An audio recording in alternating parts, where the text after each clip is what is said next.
gains. All right, so today, what we have for you is a back and shoulder workout. Because here, we believe in getting those gains. So I'm going to start this workout with the lat pull down. You know, that's everybody's favorite. We have 4 sets here, 8 to 12 reps. You could feel free to warm up with a weight that, you get 10 or so reps to warm the back muscles up. And then you could choose to increase the weight for the second and third set, with the third set going to failure with a low rep range. This way, you get to stimulate the fast twitch and the slow twitch muscles, because you're going to go into a low rep range also, and then you also activate the high rep range. Now, moving on from there, this is the lateral raise. Similar to what I said before, this use your discretion. We're talking about 3 to 4 sets of the lateral raise. You decide for yourself, depending on your shoulder progression, how many sets you want, right? Because you get the most bang for your buck from the first 2 sets, right? Now, if you get to the third set, you still get good bang for your buck, good return. By the 4th set, you're getting diminishing returns. Excuse me, the frog in my throat. So by the 4th set, you're getting a diminishing return. You're still getting a return on your investment, which is the time, energy, and effort that you put into the gym. However, you're getting diminishing return. That's why I said user discretion if you're going to do 3 or 4 sets. We're dealing with progressive overload, so do as much weight as you can do to hit your 8 rep maximum at minimum when we get to set number 2 and especially set number 3.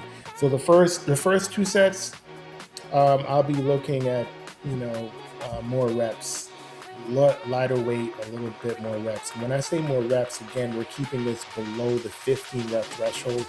With the lateral raises, I will do more reps than if I was just working my back, right? So I would use lighter weight, because even though I do want to do progressive overload, I want to make sure I don't damage my shoulder.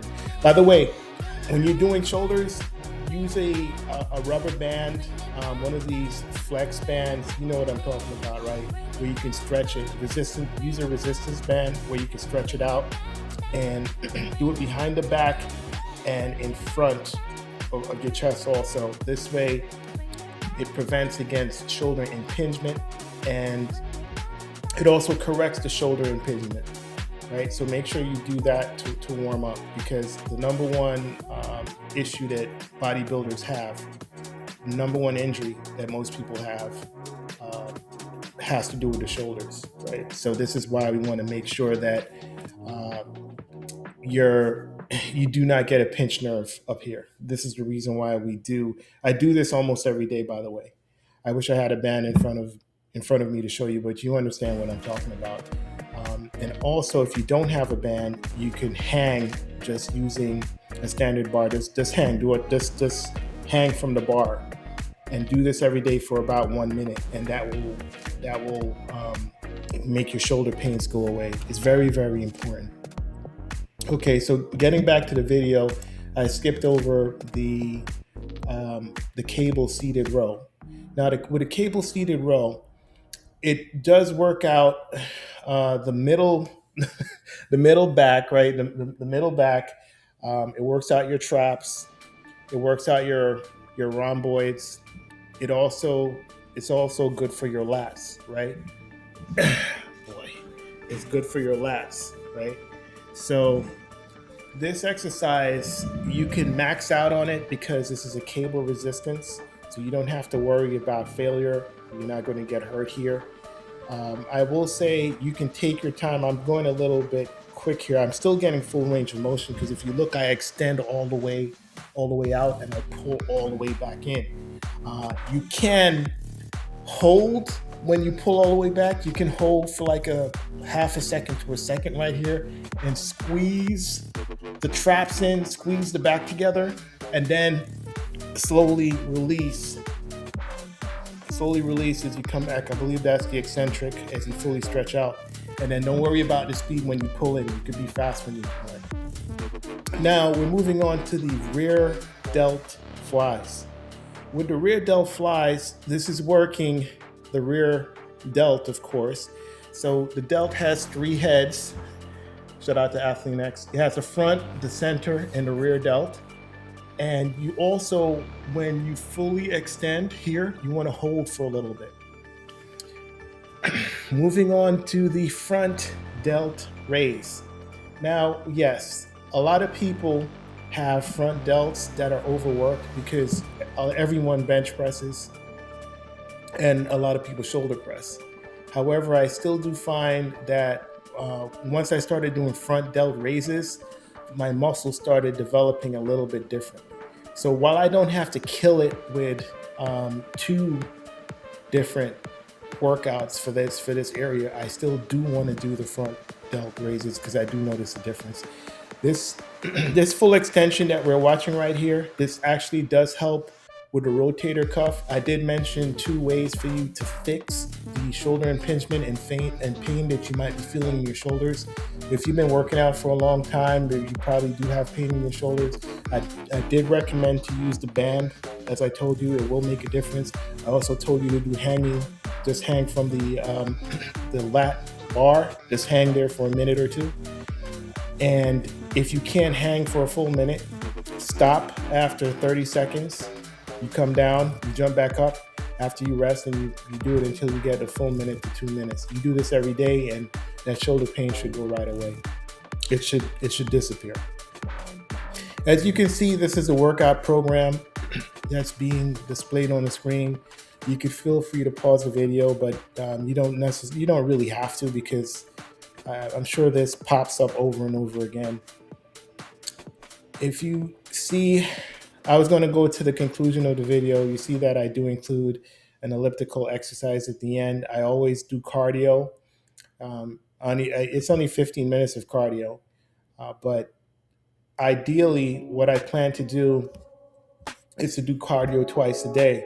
And the benefits I get from doing it twice a day versus just once a day is exponential. Meaning that if I did a half an hour of cardio after this workout, it would not be as effective as splitting up my cardio routine to once in the morning after workout and once in the evening, a couple hours before I go to sleep.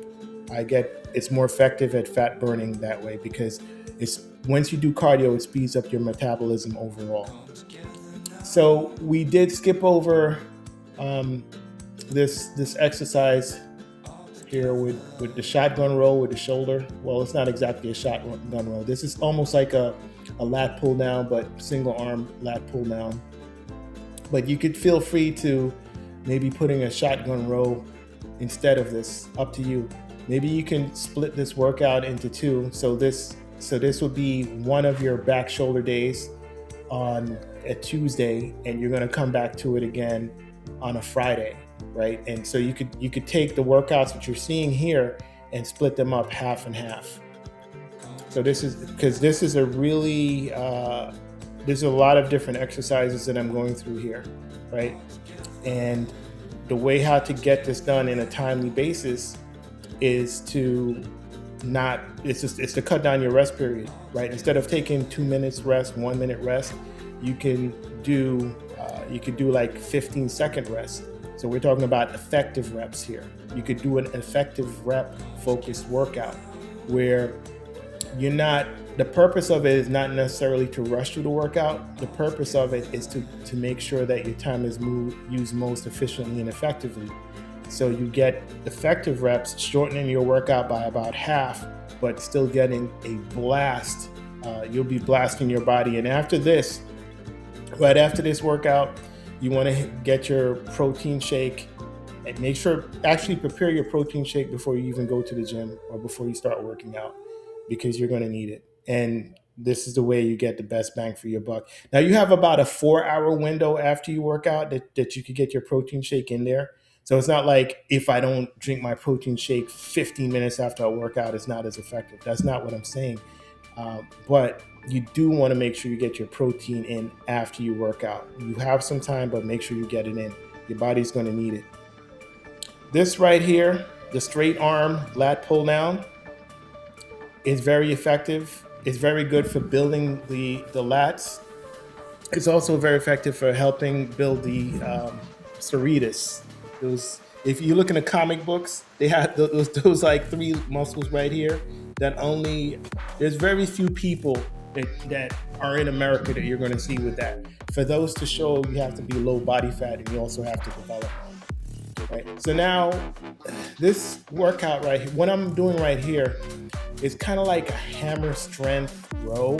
It's similar to a cable row, but if you look at how I'm doing it and where I'm pulling, this is hitting the traps, it's hitting the rhomboids, it's hitting the top of the back, right? So this is center back, but the top portion of the back, right? Because of how I position the grip that I have and how I'm positioning my arms is pulling in like this. So throughout this video, I don't pause too much, but if you want to make it even more effective, you can pause when you get back. I do pause a little bit. You could pause and try, almost like you're trying to squeeze your shoulder blades together. Okay, and it's easier to do that with a lighter weight load. So if I'm going with my 10 rep maximum or 8 rep maximum, it's really my 8 rep maximum, but I'm going to 10. I kind of go, I go pretty hard for me anyway, right? So finishing the workout, I finish with some cardio. Now this is 15 minutes elliptical. You do something, when you're doing cardio, you want to do it in a way where you're not going to get bored, and do it in a way where you don't even feel like you're doing cardio, okay? According to the way that we have everything set up, this is not supposed to feel like work. It's supposed to feel like it's supposed to be habitual, and it's supposed to be a no-brainer. So set up your environment in a way that is conducive to your lifestyle.